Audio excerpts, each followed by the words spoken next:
Overnight oats. Ek moet dit nog uitfigure met Rico. Maar okay. Kom maak saam met my vir my man overnight oats terwyl ek kook.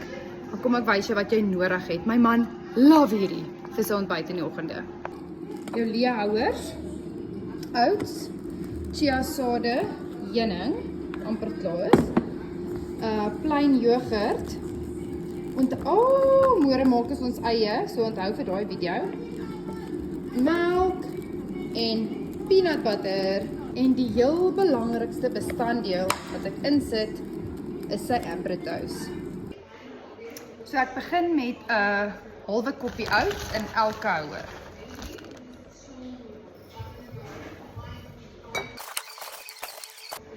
Dan is dit 'n kwart koppie. Nee. Nee, asseblief nie. 'n eetlepel chia sade.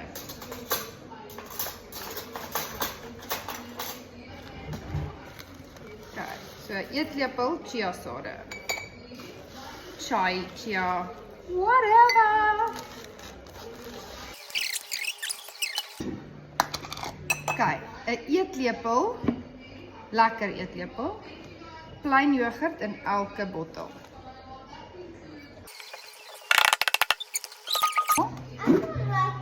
Okay, dan sit jy so 3/4 lepel heuning in.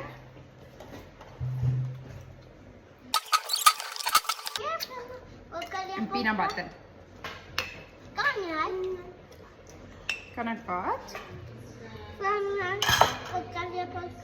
So dis ook maar so 3/4 eetlepel peanut butter.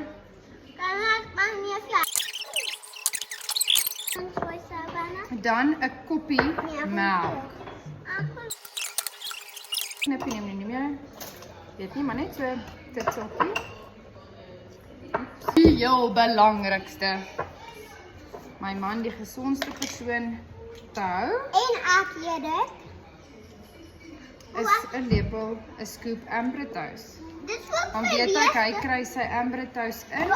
Daar's ook vir beeste dan Jakob. Dit beeste kan dit ook eet. Jy's heeltemal reg. En nou meng ons dit, laat ek net 'n skoon lepel kry. 'n Ander opsie is sit dit uit en skit hom. So ek doen dit altyd laaste net om seker te maak alles is mooi gekombineer.